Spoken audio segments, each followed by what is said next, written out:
Good morning, afternoon, evening, whenever you're watching this. This is another edition of E2C Network Live, where we get together on these Auburn Family live streams and we talk about what's going on in the world of the Auburn Family spectrum. If it's orange and blue, we talk about it here. Obviously, always heavy on the sports, but like I said, if it's related in any way to the Auburn University, the town, the family, we will talk about it here on these live streams. So if you are watching this live or on the replay, we really appreciate you being here and being part of our content that we put out here on this channel, but more specifically on our podcast network. I'll share a little bit about all that in just a second. We do appreciate you stopping in. And as you do come in, if you do enjoy this type of content, we do ask that you smash that like button because it does help the stream out and invites people to be part of the stream, generates more conversation, all that good stuff. So we do appreciate you doing that.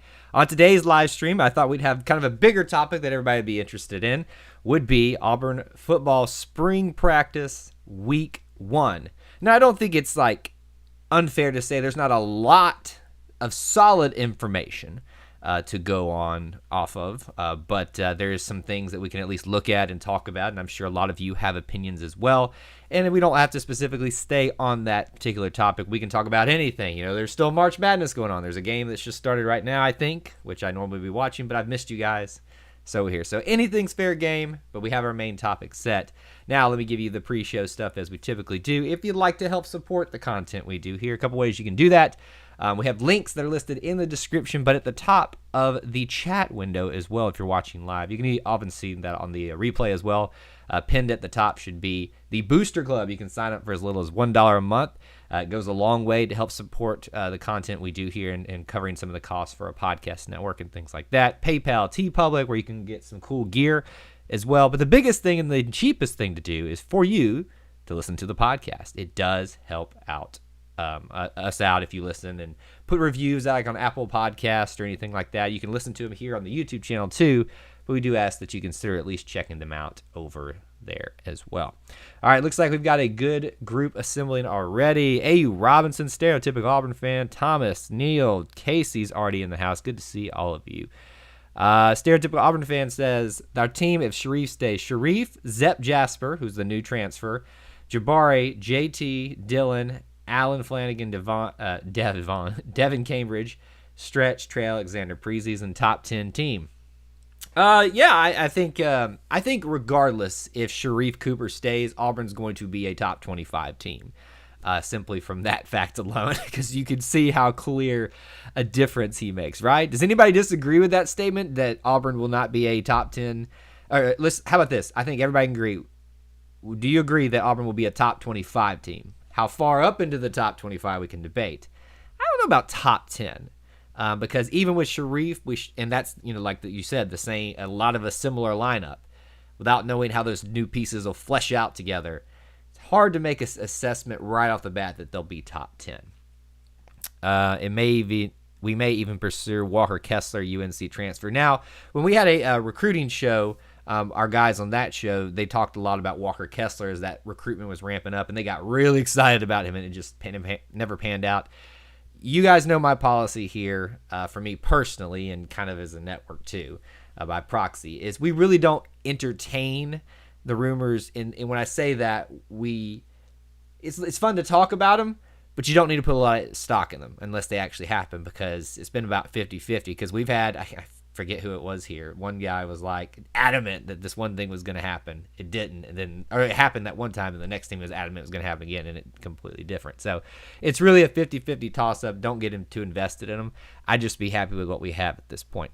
It has been a while, A. Robinson. Well, if you've noticed, and a lot of you have been here for a while, the viewership has kind of slowed down with the lack of news, and so I kind of used that time to not do as many live streams because I enjoy doing them, but they are a bit, of a time consumer and things like that, and not just this, but getting prepped. So, yes, it has been a while, but we're going to keep trying to do some more of these things. In fact, I'm trying to get on some of a regular schedule or maybe we can do 2 of these more scheduled during the week. Potentially, I think I've said this before, an Auburn trivia night on Monday nights. Problem is, for this weird COVID schedule stuff, the March Madness is still going on tonight, and Alabama games tonight, so I know that people's mind is going to be elsewhere. So that's probably why we're going to not do that tonight and why I'm doing this one now. But I'm thinking about Wednesday nights as well, too, about 8 o'clock. So if anybody has any opinions about that, let me know. If, it'll just depend on how things work out. Don't really need Walker Kessler. I wouldn't say that we don't need him. I'll take anybody that wants to be here that's a solid player. But I wouldn't put much stock in him coming. And I've gotten out of my habit, too. This is how much. Where are you guys watching in from? City, state, international? Post that right now. Didn't get to go to practice Saturday, but the team looked great from the videos, but still work to be done with quarterbacks. Quarterbacks look good. Yeah. So I think it's hard to take away solid information from drills and stuff like that. I mean, you can take away little small instances, but I think there is it's good to see, an open practice. It's good to see just them out there doing some stuff so you can kind of maybe start thinking about some of these things. So I don't want to dismiss that, there's not any solid information out there, but it's just nice to have something to look at. Think about this. A year ago, spring practice was canceled. Workouts, practice, A-Day, all of it. We weren't able to talk about any of this. Think about that and how far we've come. Who is the QB from spring practice last year that carved up AU first team defense? I don't remember that because spring practice didn't happen last year. Unless you and I are thinking of two different things, Neil. Do you mean like 2 seasons ago? They may have gotten like 1 or 2 practices in or something like that, but they really didn't. Am I the only one that thinks Gonzaga has this in the bag? I think Baylor is the best team, and I think their first 2 games have showed it. Gonzaga is very solid, and I say that because as an Auburn fan, we played both of them, the number 1 and number 2 teams in the land, and it remained that way basically the whole season. I was still more impressed with Baylor, and I'm still more impressed with what Baylor has done so far. And I'm obviously a little partial because Davion Mitchell, the former Auburn basketball player, is still there. And, I kind of want to see him succeed. So there's a little bit of orange and blue bias still in that. But it could come down to Gonzaga and Baylor. However, I have Michigan versus Baylor for the championship. Bo Nix was running Team 1. Walk-on Trey Lindsey was running Team 2. Those look like the 2 top quarterbacks right now. Now, Casey, let me caution you just a little bit. Remember, Grant Loy is hurt right now. He is probably going to be – well, and I shouldn't even say that because I think Demetrius Davis will be, number 2 as well. I don't necessarily know that we'll have a solid number 2. Coach Harsin may come out and say this is my second guy on the depth chart. And it may be a Demetrius Davis, or I think it could be Grant Loy. The thing is, if Grant can get back from his injury and, look a little like he hasn't lost a step or anything too, I think he's still going to be in play for the depth chart just in terms of experience level and if his injury didn't affect him too much.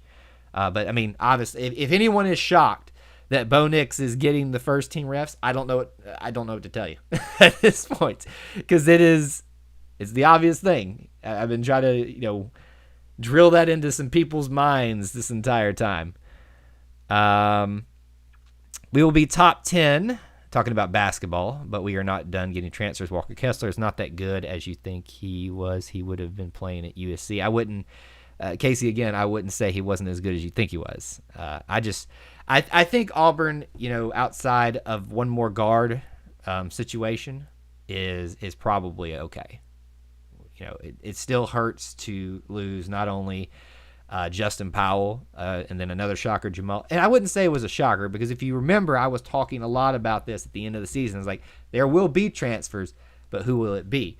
I was thinking we were going to see guys like Chris Moore, guys like Javon Franklin that weren't seeing a lot of playing time leaving. I don't see Stretch leaving because I think he's – without like getting into, all the, there's some other things at play there that I get an impression on that are, at play there. I think he's at Auburn until his career is over with.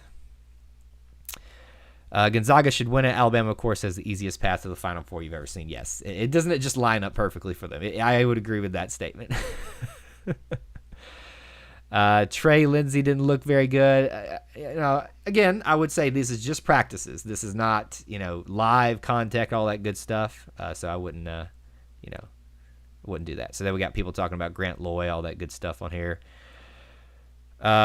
Maybe it was the year before. Years are blurred to me now. Yeah, it's funny how not just when you get older the years are blurred together, but just when you have an entire year off from spring sports and sports in general, kind of, at least football wise, with COVID-19, how much you forget about things.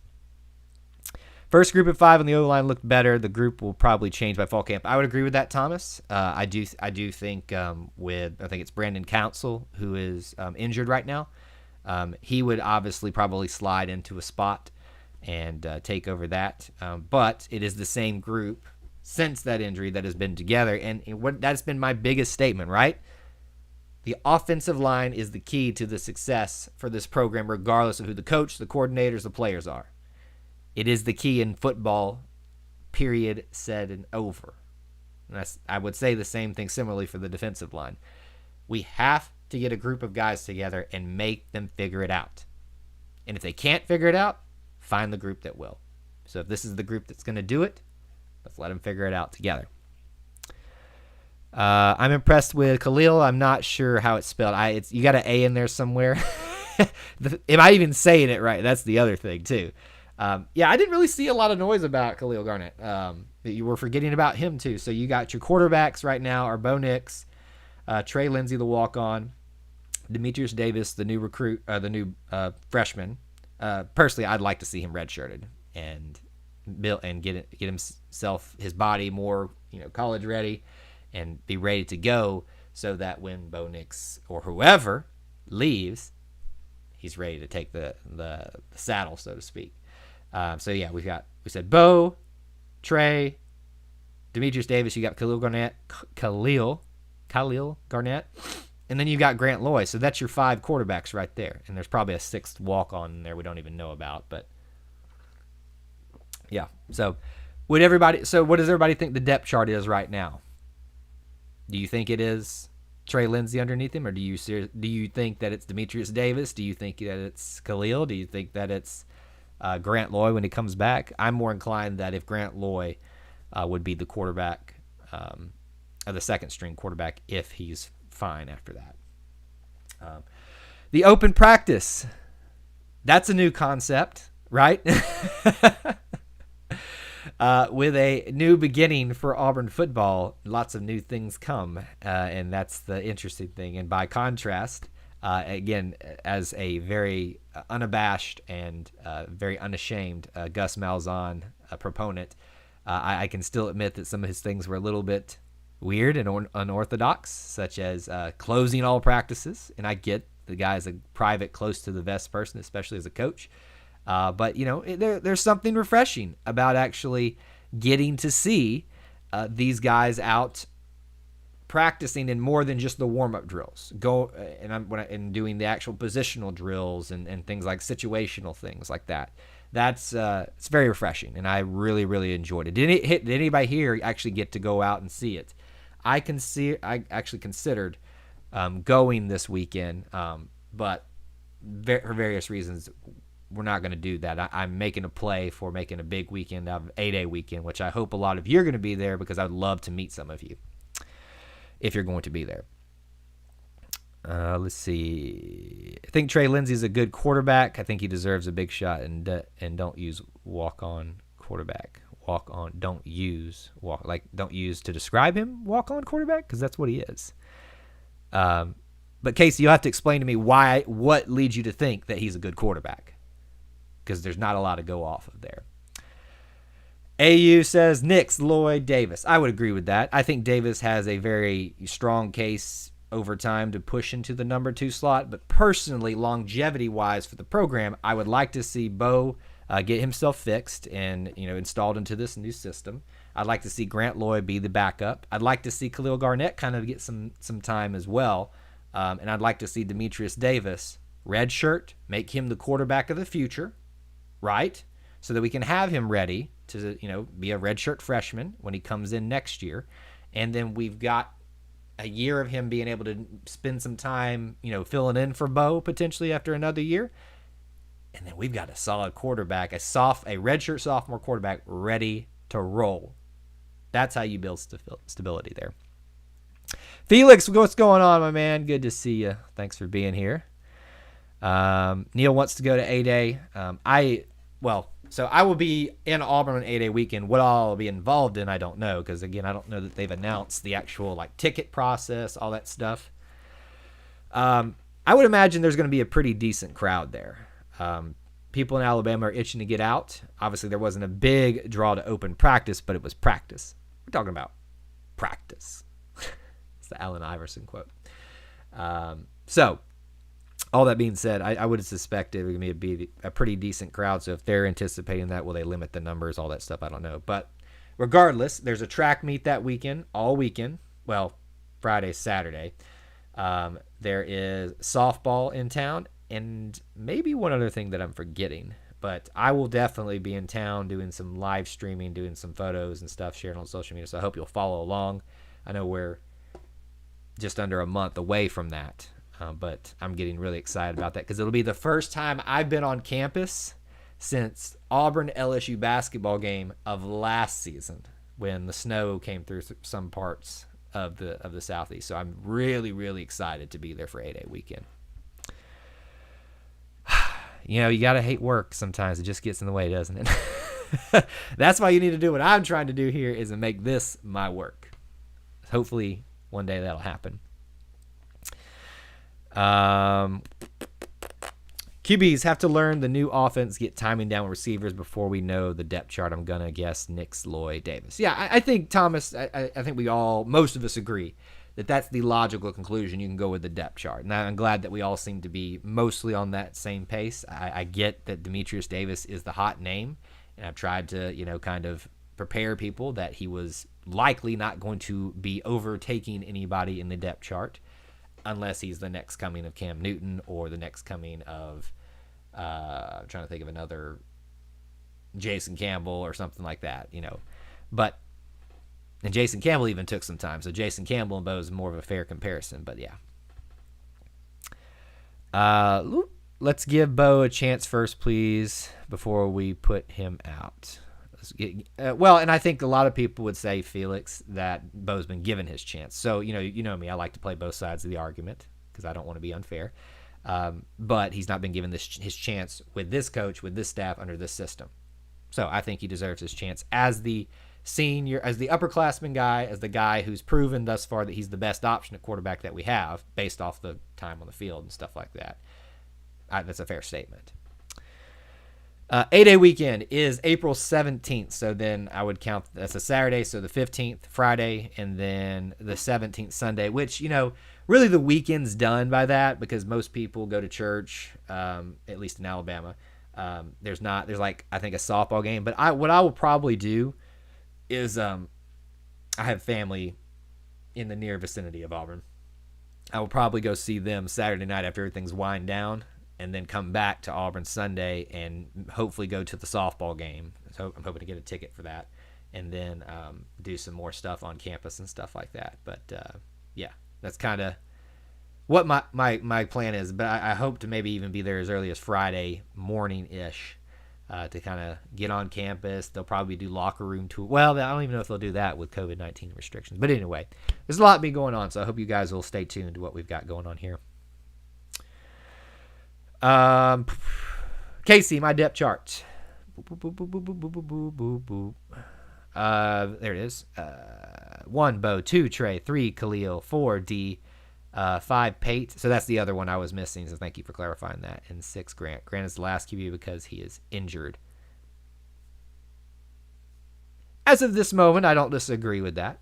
But I think the question is, how injured is he? When he gets back, how has that affected him? Will he slide back into that second spot? With his experience, I would suspect it to be the case. Khalil, yes, I would say probably has a case as well to do that. How about Big JJ running some fullback in practice? Talk about a lead blocker. Yeah, look, JJ's one of those weird ones. The Pegues, as I like to call him, because he's like a Pegasus. It's oddly graceful, right? It's kind of confusing looking at him. Pegues out there is just, you don't know what to do with him. in some ways, he has the body of a lineman, but he has the athleticism of a skill position, what was called a skill position. So a tight end, oops, guys, hang on 1 second. I thought I had everything plugged up. Stand by. Don't freak out if we lose you guys. All right, we're good. All right. Whew. Thought I had everything plugged up. I didn't. The low battery light came up here. Anyway, what I was saying about Pegues is that he is very... You just don't know what to do with him. And I think it can be a good thing, but also a bad thing. But to see him being utilized that way is kind of nice. I think you need to find a way to get the ball in his hands when you can, and I hope that happens because he's such an enjoyable talent to watch. He's easy to latch on to. He's a fan favorite, obviously, just because of what he did last year with hurdling people at his size, his ability to catch. So I don't care how you utilize JJ Pegues, but you need to. My girlfriend's wanting to start her own real estate business, so hopefully I'll get to spend more time in Auburn instead of being stuck at work in the future. Isn't that the dream, right? Just to give you guys a little insight about what I'm trying to do here. I'm trying to build this up into a self-sustaining business, and would like to take it to Auburn and operate off of there and do more things, be more there for you guys and stuff like that. And I know there's a lot of people that cover sports and stuff.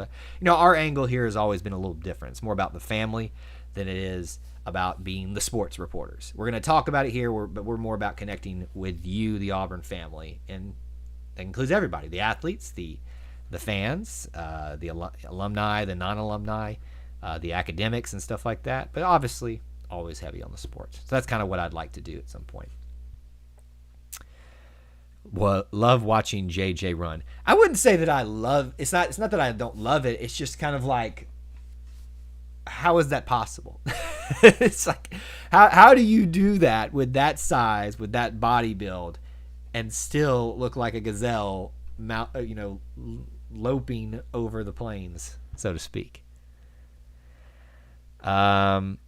Did you happen to catch the comment from New England's quarterback coach that said Stidham regressed under Gus and how he was not prepared at all for the NFL? Well, Neil, so I would say this, that I've heard comments the other way from people about Jarrett Stidham, and in terms of NFL scouts and stuff like that, that they even commented when he got to the NFL, because the notion was that he was so far gone in terms of his progression and his development under Gus, but when he got to the NFL, he was so much better than they thought. And so it's kind of one of those things that you kind of have to understand, that people have agendas and people want clicks and stuff like that. And I know this is just a coach, not necessarily a media person, but people know what triggers and will get you to click. So always remember that when you're seeing stuff like that. I'm not saying that Jarrett Stidham became the best quarterback under Gus Malzahn, but I am saying that I don't necessarily think that he regressed, because there's plenty of other people that said differently. So it's really just who you choose to believe. And I think it's very hard for a quarterback to truly regress under anybody. I think it's better case, could they have what's the word I'm looking for? Increased. Wow, I'm blanking on here. Progressed further than they should have. So that's probably a different way of thinking about it. But I would just say, Jarrett Stidham, I was shocked when he was being considered for the starting role. And I think that says something about that statement that was made by that New England. And I'd be interested to know about the New England quarterback coach. Is he employed there anymore? All that kind of stuff. I'd need some more context just believing that. It's an interesting comment, though. Everyone like her, we aren't friends. I do appreciate you guys smashing the like button. It does help the stream out. Because, that's what we're here for, is to connect with you guys. By the way, I think we're close to 850. I said that when we reach 900, I'd start utilizing this little system to maybe let you guys call in.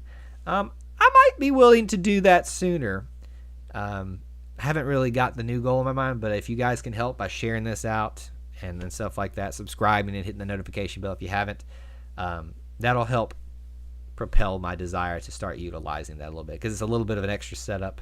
But I'd love to, if that's what you guys would like to do, to call in and stuff like that. It'd probably be fun to do that.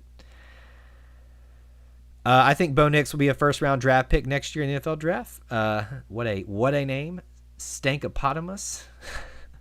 I wouldn't go as far to say he'd be a first round. I am a big Bo Nix supporter and Bo Nix advocate, as you know, especially taking on some of the people that are not. But I wouldn't go so far as to say that. Could he become a first round draft? Absolutely, he has the talent there. Can Coach Harsin get him figured out, and Coach Bobo get him figured out? Absolutely, and that could become the case. I mean, think about what happened with LSU quarterback. Everybody help me out here. Joe Burrow. Everyone had written him off. Couldn't cut it at Ohio State. He had an injury, I think, too. And he had an okay start at LSU and then got better, and then his senior year just took off. So literally you saw that type of transformation. A guy that was kind of like, oh, he's good. He's not that great, and becomes the number one draft pick and is like, you know, the greatest quarterback since Cam Newton in the SEC. So absolutely that can happen. I just would not bank on that. I would bank on Bo being drafted and going to a team someday. But first round, I would say, is a little bit of a reach for me at this point. A. Robinson says, I have a feeling Cam will have a great year this year. I want to believe that. I'm starting to kind of wonder if his time is done, and I think not done. It's not the right word. Let me excuse my statement on that. Coming to a close. I think Cam's got a lot of other stuff getting in the way. You know, I think he's a great competitor. I love the dude. I met him one time. He wouldn't remember me from Adam, but I think he's got a lot going on, and I think unless he gets rid of some of those other things, he'll always struggle a little bit. And I know there's some injury stuff things there too. John, what's going on? John is one of our supporters on the E2C Network Booster Club. You can access that in the description, or it's pinned at the top, I believe. It's at least at the very top of the chat window if you want to sign up for as little as $1 a month. Thank you, John, for your support. Always appreciate seeing you guys here. Felix is as well. Let me give a shout out to Felix. I forgot to do that earlier. Felix is a supporter as well. If Bo ends up first round draft pick, Harsin needs a lifetime contract. I get what you're saying there, you know, but I think there are much bigger feats that Harsin could, you know, do than making Bo Nix into a first round draft pick, because the potential is already there. Even Stankopotamus, what a name, says I would agree, he's a prototypical NFL quarterback who is he's a mobile-ish quarterback, but has the build, the mindset to stand in the pocket when he has an offensive line to actually stick with him, right? That's the key. LSU had an awesome offensive-minded coach and tons of weapons. They absolutely did. So Neil, I don't know if you're trying to like take that away from Joe Burrow, because Joe had to utilize that. So it's not about, you know, the notion is sometimes, oh, it was luck. Well, luck is where preparation meets opportunity. So Joe Burrow had to be ready to utilize the coaching, to utilize the talent that was around him, because, for example, look at the talent that was on the 2003 Auburn Tigers team. They were picked number one by several publications, had the most impressive backfield of all time, probably. You had Cadillac Ronnie, Trey Smith. You had Brandon Johnson as your fullback, who was one of the best fullbacks Auburn's ever had. And then you had Brandon Jacobs, who was like a bigger, more athletic version of J.J. Pegues, if that is a thing. So just because the talent's there doesn't mean that takes away from Joe Burrow. You may not have been saying that, but that's just kind of was my reaction to it. Felix, thanks for sharing that on Facebook, my man. Appreciate that. I love Cam, but let's just admit he's a weird dude. I will not disagree with you on that. He has very much gotten weirder. over the last few years, and I love the dude. I think he's got a lot of great qualities. I think he loves kids and working with children, not children, but like, youth. You see that in his camps and things like that. A lot of people forget that, he volunteered his time at a local elementary school even before he was Cam Newton, like meaning the famous Cam Newton. I think the guy has got a really good heart, and he's a funny guy. I just think he's got a lot of things that are in his life he needs to figure out. And he's got a lot of kids to himself now too. I think Cam has 3 to 4 years left. Felix, I think that's a fair assessment. I would hope they'd be longer than that, but 3 to 4 years feels right. Ooh, Cam Newton should join Coach Harsin's staff as a offensive analyst, assistant QB coach. If he wanted to be a coach, I would say that would be a high likelihood, but I don't think that's in his cards. I think Cam, after his time is done, I think he probably wants to work with youth athletes, and he wants to run his camps and things like that, probably have a foundation. I think he's already got a foundation, and be a influencer on social media. That is what I see Cam being in the future. Do you think we'll have 3,000 passing yards quarterbacks under Coach Harsin like he did at Boise State? So it's Coach Harsin with Mike Bobo. They have familiarity with each other, but my understanding is they have not worked together. So I think you've got to factor that in as well. I think with Coach Harsin's mindset, what we've seen with Coach Bobo, with potential talent of Bo Nix and what's coming in, yeah, I think the likelihood of that happen is probably higher than it's ever been. But there's a lot of things that and y'all gonna hate me for saying this, it all starts with the offensive line. You cannot even throw for 1 yard if you can't have time to throw. I'm gonna keep drilling that in everybody's head. I know most of you accepted that, but I think a lot of people still haven't grasped that concept. Bo Nix's problems begin at the offensive line. And part of that is his fault. He has lost confidence. And at some point, you have to realize that you don't have an offensive line that has it together right now. And you've got to make that work. So I think people take that and don't listen to me when I say this. I am blaming the offensive line, but I'm also putting blame at the feet of Bo Nix. It goes both ways. This is a team thing. There is no one position, no one unit, no one player that is to blame. There's no one coach. Well, it all kind of falls at the feet of the head coach, so to speak. But if you can get that fixed, it doesn't matter who the coach is. It doesn't matter who the quarterback is. It doesn't matter who the running back is. It doesn't matter who the graduate assistant is. It doesn't matter who the next phenom coming in from Texas is. Offensive line wins football. Period. Said and done.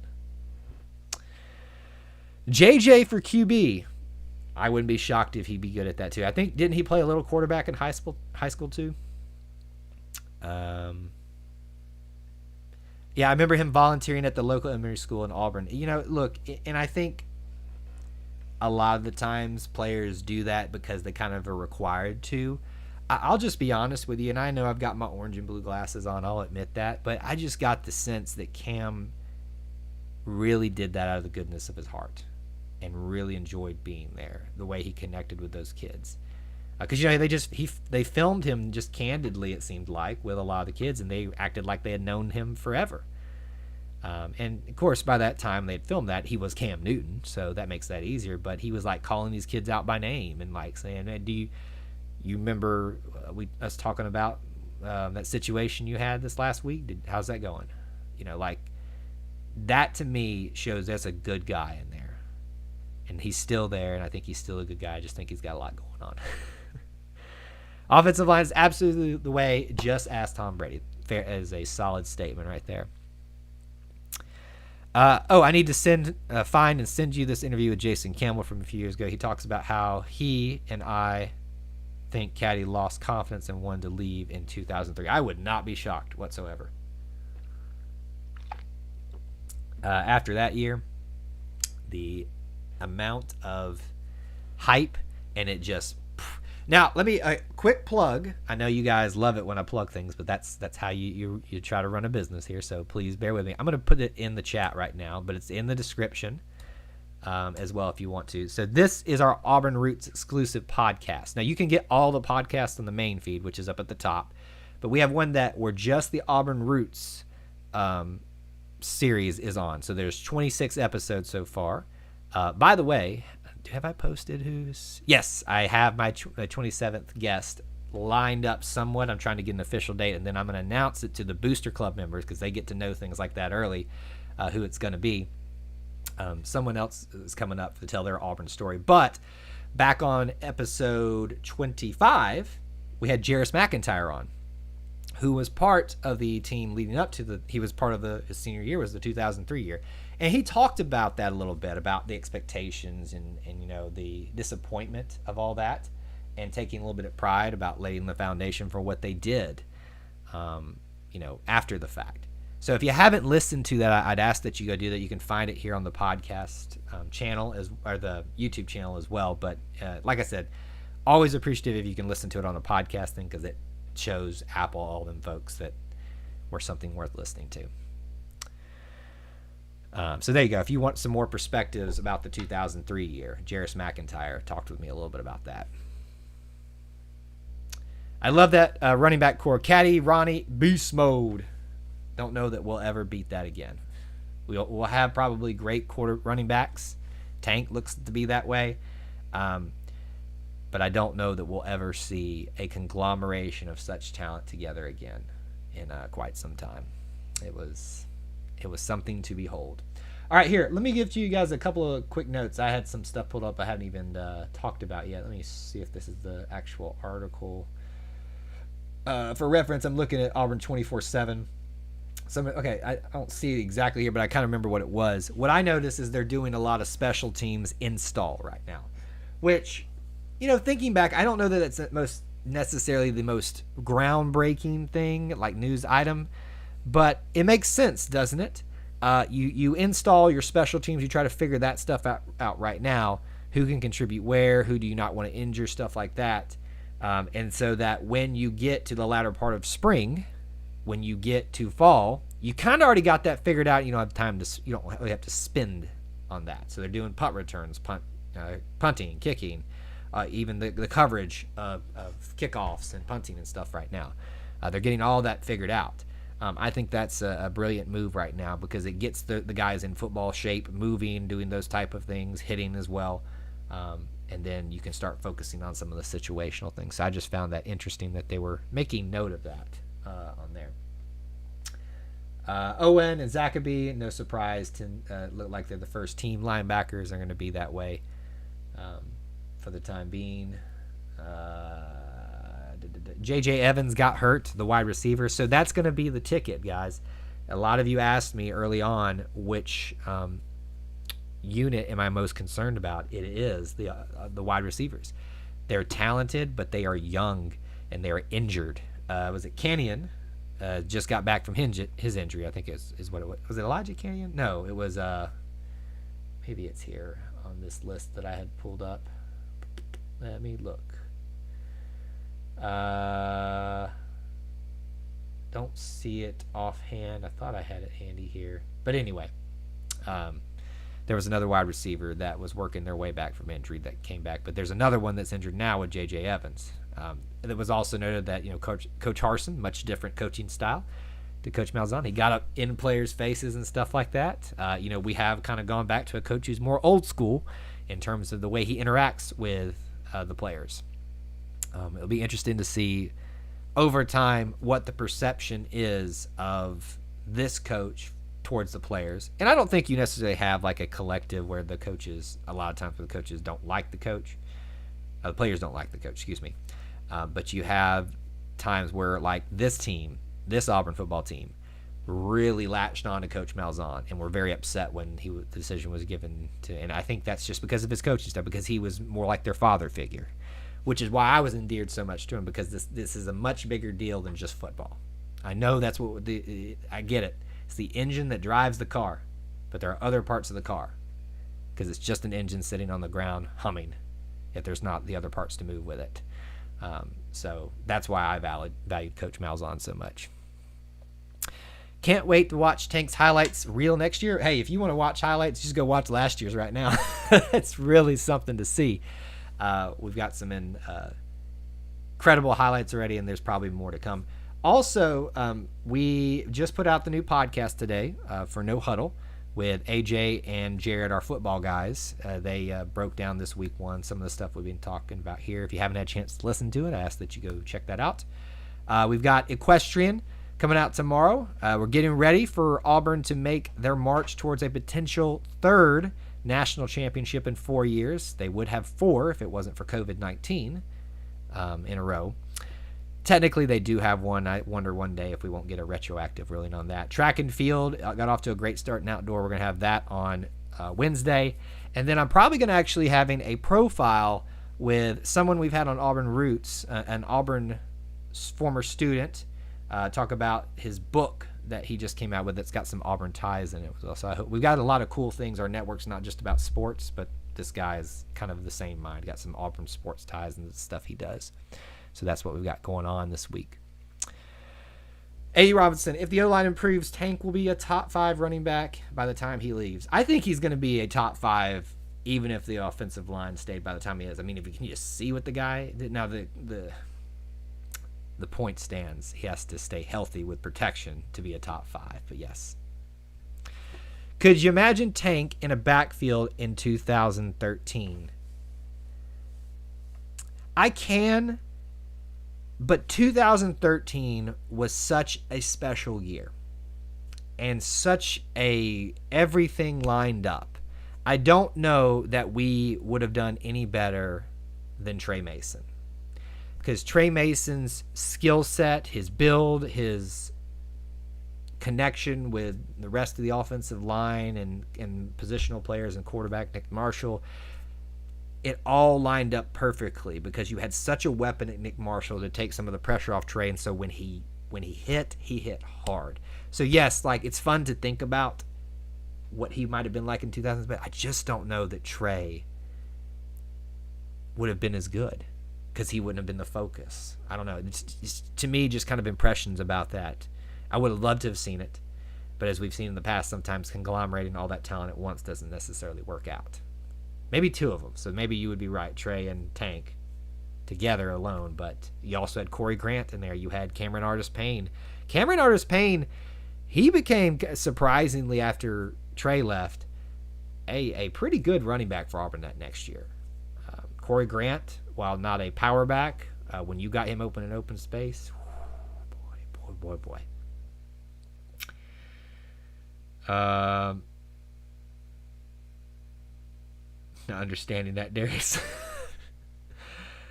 Tank has better vision than Mason had. Now, how do you assess that, A.U. Robinson? I'm not saying you're wrong. I just, when I hear statements like he has better than this, it's hard. Like, for me, it's hard to process that because I don't see what you mean by that. Because to me, if you saw some of the moves Trey made, except for that one move that he should have made in the championship game, Trey had some pretty good vision as well. He also had the build. So imagine this. So imagine if you took Tank and Sean right now, Shivers, and you compressed them into a player, which means that Tank would be a little bit smaller and a little bit more compact. That's Trey Mason. Trey was shorter on the shorter side than like a Tank, and more compact.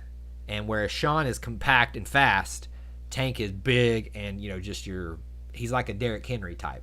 It's probably a good analogy. You compress those together, that's an outstanding running back.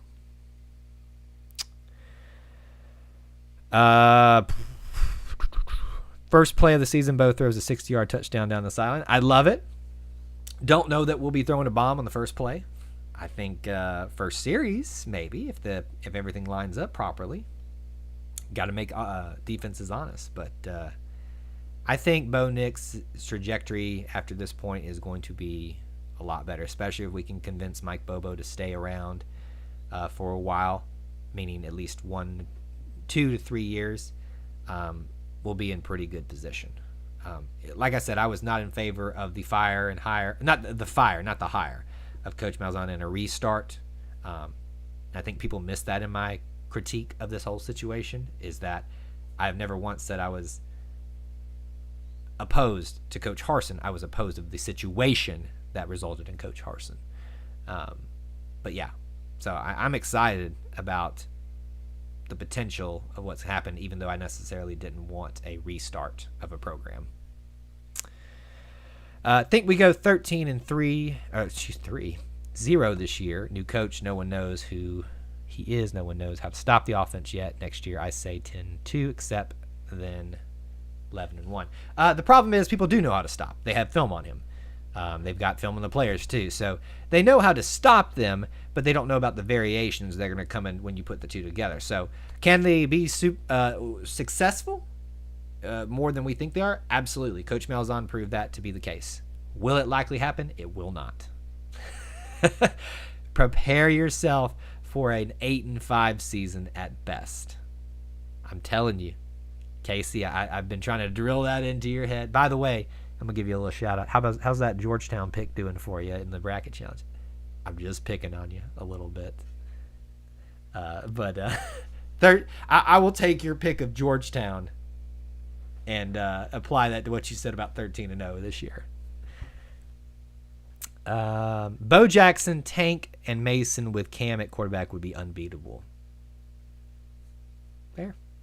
How you find time for all those players to run, I don't know. Because Bo's got to run. Cam's got to run. What do you do with Tank and Mason? They'd get left behind. Tank and I weigh the exact same except for the fact that Tank has muscle. I don't know what to say with that, Neil. Seeing 9-4. I think 9-4 is a possibility. Remember when they announced officially the schedule, and you can find this on a previous live stream.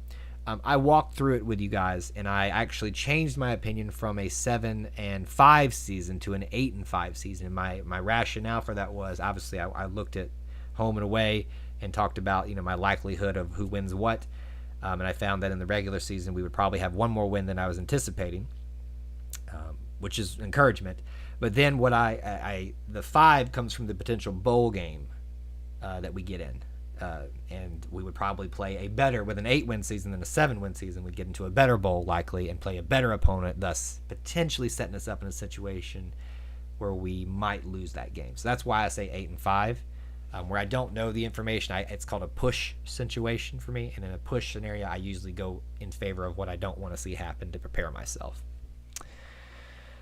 Nobody in the SEC saw Urban Meyer coming from the Mountain West Conference. Harsin Urban replay? Well, first of all, I don't want the replay because have you seen Urban's track record with his scandals, with his bad players that he's brought in, all that stuff? I do not want that replay. A championship or two is not worth what Urban Meyer does to your program. So, no, I do not want that replay. Casey, if you're going to lock the bracket challenge, I'll put one of my best brackets in there. And I would be winning. Well, that's the whole point. And look, not to knock people that do that, because obviously you're one of them, but I think you should only make one bracket and stick with it and stick to your guns. I think that's the way that it should be done, but that's why I made it the way it is, because you need to make up your mind and stick to it. But I'm just picking on you a little bit with the Georgetown, because you were adamant Georgetown's going to win, and I was like, they ain't getting out of the first round. They didn't get out of the first round. Now, in fairness, if you looked at my bracket, it's not all that great. It's honestly like I've got a lot of points left to get, but it's still not pretty for me. My wife's actually got the fire marker next to her bracket in our challenge, and it's pretty crazy to see her do it. Here's what the amount of people that are in the top 10 that I'm shocked with, that I personally know in our bracket challenge, is crazy.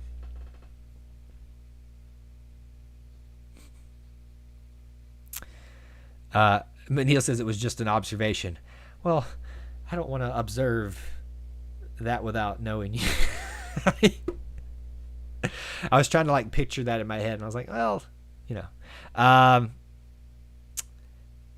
don't think we lose to Bama, A&M, LSU, or Georgia. Maybe a toss up. Ooh. Again, your track record is not that good, Casey, so I'm not gonna. I need to stop picking on Casey. Okay. Oral Roberts is winning it all. Oral Roberts, man, they are. It's everything you want in March Madness. It's just absolutely crazy. I did not anticipate that. Now I will admit this, and I guess hindsight's 2020, and I guess it's easy for me to say this now. But Oral Roberts, I was looking at the bracket, and I was like, God, if it wasn't Ohio State, there's something about this team that makes me want to give them a Cinderella story. But it was Ohio State. They beat Ohio State. Who does that? Oral Roberts? I don't know. But yeah, I love Cinderella stories, and there's a lot of them this year already. So this has been a very crazy March Madness, which is why it's been so much fun to watch, and why I'm about to go watch some more in just a second. Ooh, Urban Meyer brought the murderers. No thanks. I wasn't going to be so harsh with it, but yes, that is. Urban Meyer did not. Tim Tebow does not atone for the other problems that Urban Meyer brought to Florida and to Ohio State. My heart couldn't stop me choosing Georgetown. I don't know why. Look, man, I get it. It's like us, last year, a lot of us 2 years ago, picked Auburn just because it's Auburn, but then they ended up being right because who thought Auburn was going to make a Final Four run? Guess I'll have to wait till you're done before returning your call. You mean my 5 calls, Clint? By the way, this is Clint Richardson. If you guys don't know him, he's from the Auburn Uniform Database. You should go visit auburnuniforms.com and go check out all the content he has there. And you can follow him on social media, especially Instagram, Facebook, and Twitter. He's got all kinds of good stuff here. Clint's been a contributor and a partner in terms of building this for a long time. So little shout out for you, buddy. So if you're not following Clint AU24 on Twitter, you need to. Oral Roberts versus Loyola Chicago would be an awesome Final Four game. Now, will they meet? I'm trying to think in the bracket. Yes. And yes, they would meet. Loyola Chicago, they may make it to the Final Four. Oral Roberts, still don't know that they got much further to go. We've been wrong thus far, though. I won't complain, Casey, if that's the Final Four matchup. I kind of want to see Loyola Chicago in the championship game, just cause. Just cause. We should schedule Oral Roberts and Loyola Chicago. Coach Bruce Pearl, and Clint will know this because we talked a lot about when he was my co-host on Inside the Jungle, a lot about how great Coach Pearl is at scheduling games and how smart he is about knowing what his team looks like and if they're up to the challenge. So this could be a year, yes, where you could see teams like that. The problem is for Oral Roberts and Loyola, they're smaller programs, and they tend to be on trends and dips bigger than the bigger programs. So they're good now, but who are they losing? It could be really bad for them. But it would look good on paper.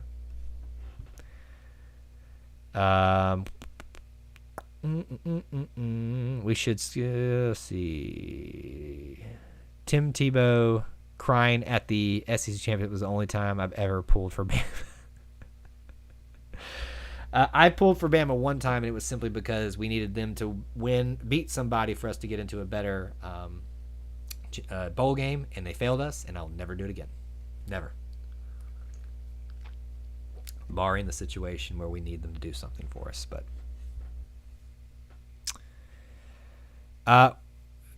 Clint, what are you saying to? I don't know what you're saying to. Sorry, I missed that. Will Derek Mason build the empire of Kings of Chaos? Sure. Is that something that I'm missing from week 1? I don't know. Oral Roberts will beat Arkansas. Arkansas hasn't looked that good this year, but they are still good. Casey, read that again to me. Hasn't looked good this year, but they still are good. It's a little weird. It's a little oxymoronic. Arkansas is one of the better teams in the SEC. I have soured on them a little bit since the SEC tournament. They've risen to the occasion in the NCAA tournament so far.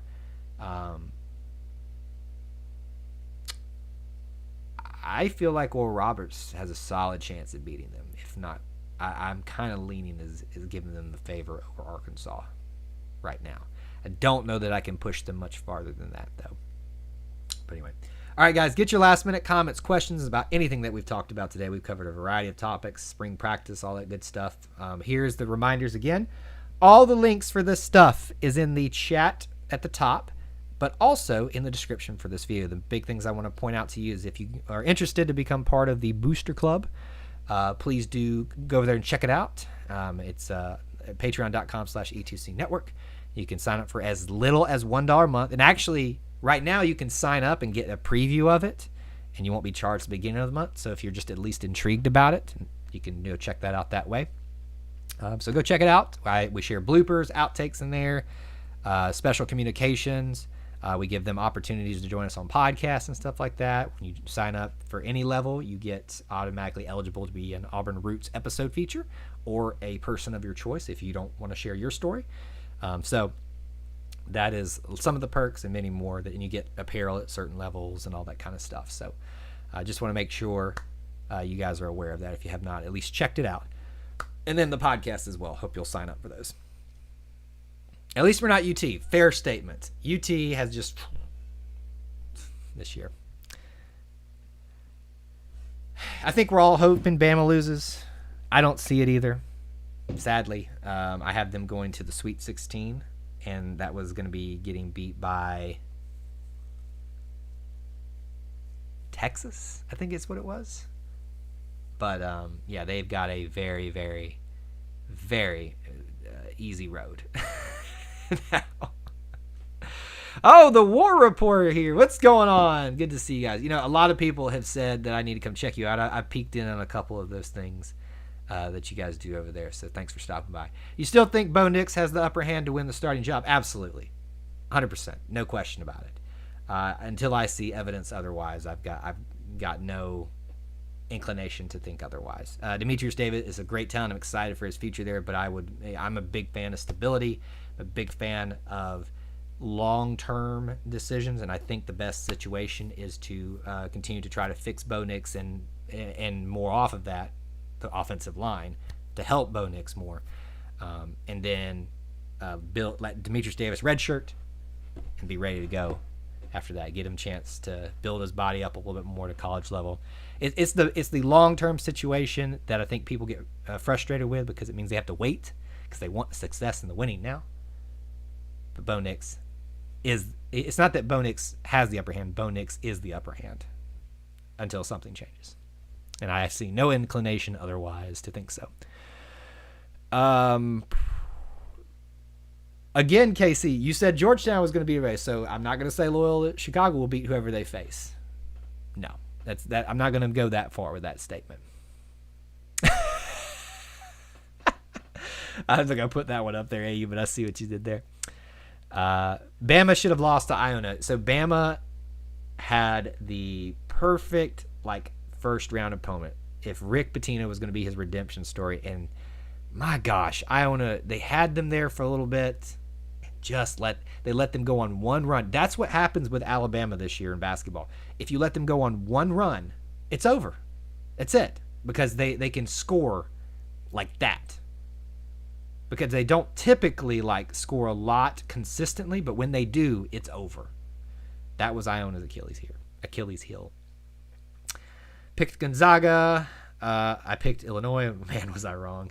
A lot of people were wrong on the Illinois front. That was my first Final Four out, but thankfully I didn't pick them into the championship game. And in fact, I was really wanting to not put Illinois. That bracket's so weak, though. I just didn't know what to do with it.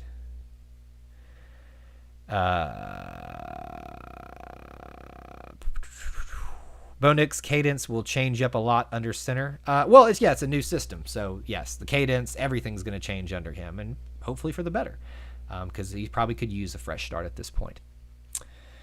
Maryland won't let that run happen today. I don't know. I hope that they can beat them. I just don't see it happening. I just don't see it. I have Gonzaga and Baylor in the championship game. I have Baylor and Michigan in the championship game.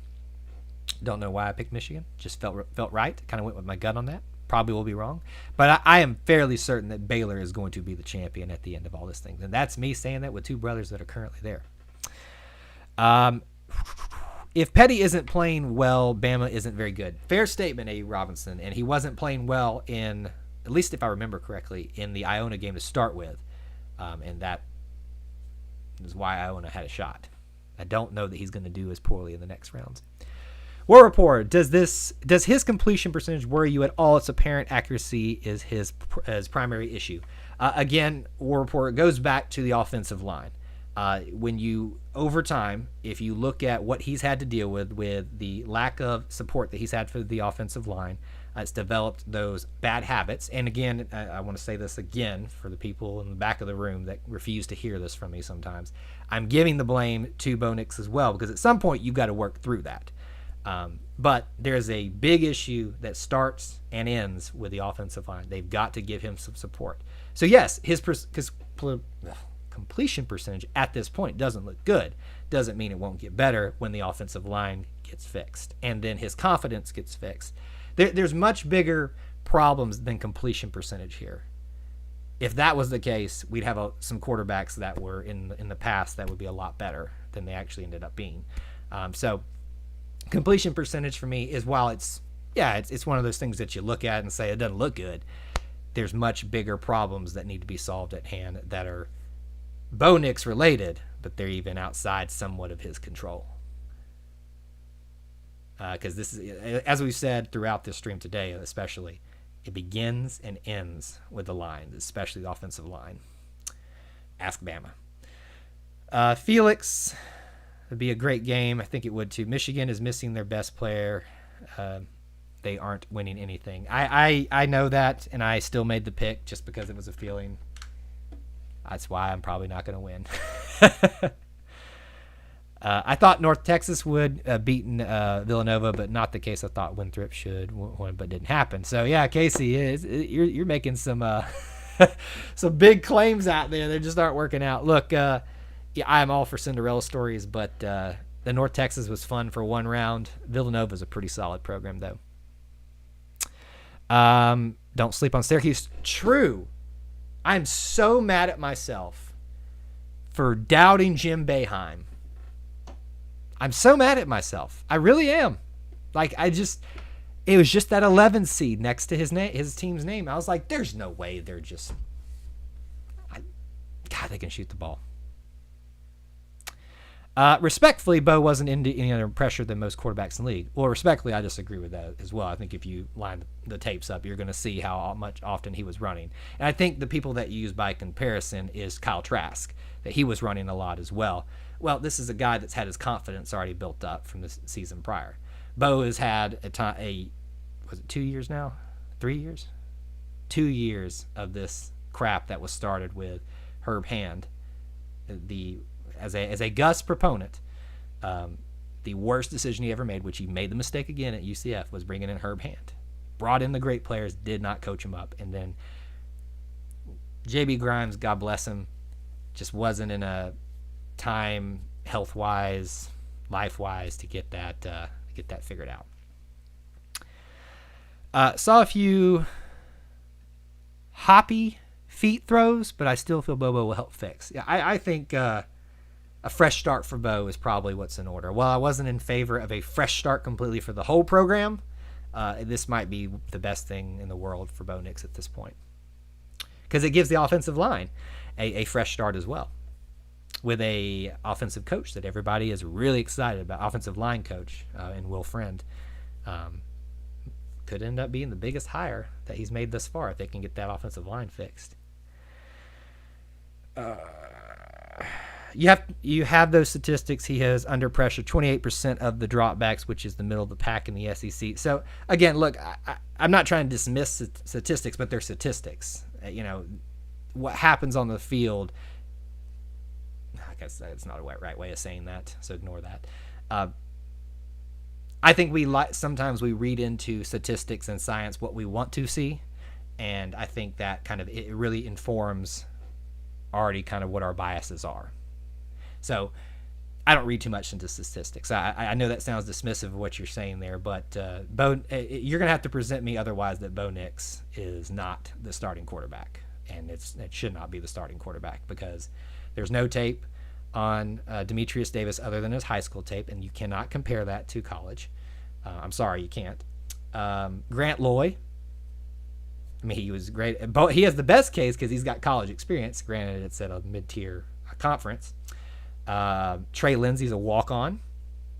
Khalil Garnett's got a good case because he's at least been with Auburn, but now there's a brand new system, so he's kind of taking a back case. So you're going to have to make a case for me that someone else is quarterback number one and should be quarterback number one, because the fact that Demetrius Davis looked good in high school, so did Bo Nix. So that's just kind of my take on it. Drafted Seth Williams in Madden, and he's a beast. Of course he is. he's a beast wherever he goes. I want to see Seth have so much success in the NFL, and I just hate he was here during a time where maybe he could have flourished a little bit more during some other times. You know, could you imagine Seth Williams opposite of Sammy Coates? That'd been fun. That'd been real fun. That might be a good comparison. You know, I'm not a huge NFL guy, so I haven't really followed Josh Allen's trajectory. From what I'm aware, it's been pretty decent. I think Bo Nix's ceiling is very high, and I think that's very evident to see if you've not written him off. There are some that have just written him off, and what it really amounts to is that, and what I've found I'm susceptible to this too. I found that we as Auburn fans tend to want a scapegoat. Now that Gus is gone, now that Kevin Steele is gone, we need a scapegoat to blame something on, to get mad about. Bo Nix is the next one. And it's much easier to place the blame on Bo Nix than it is the offensive line as a unit, because that you're spreading the blame out across 5 people, and it's hard. You can't really pick on the one person. So, again, I want to preface everything I said here, which most people who get mad about this will miss, that Bo Nix is not without his flaws and not without his responsibility to fix his problems. But I hope people hear that when I say that.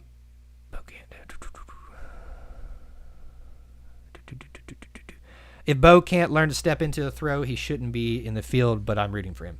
That gets solved with the offensive line. You've got to have the confidence that when you step up, you're not going to get popped. And he does not have that before the restart.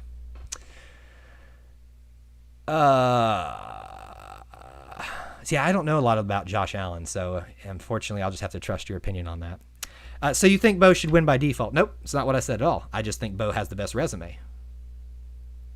And that's why I asked War Report for proof otherwise.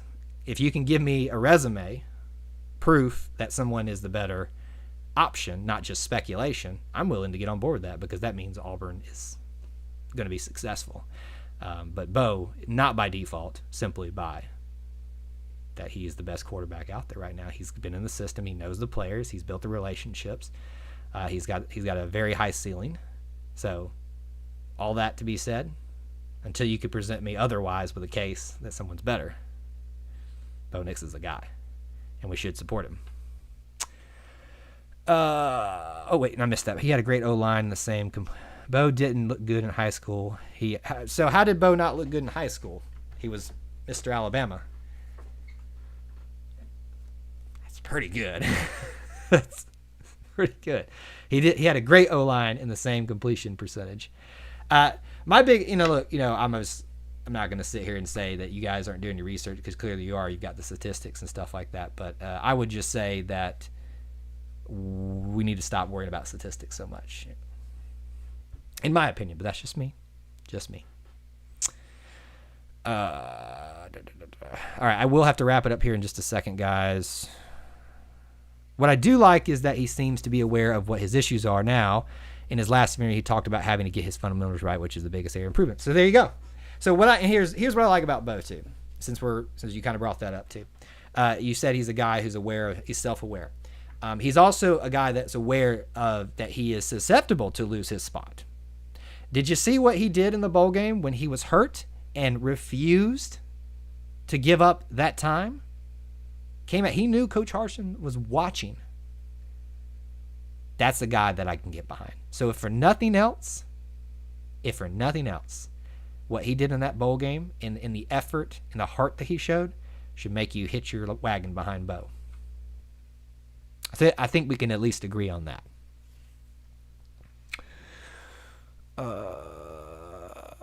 Let's see.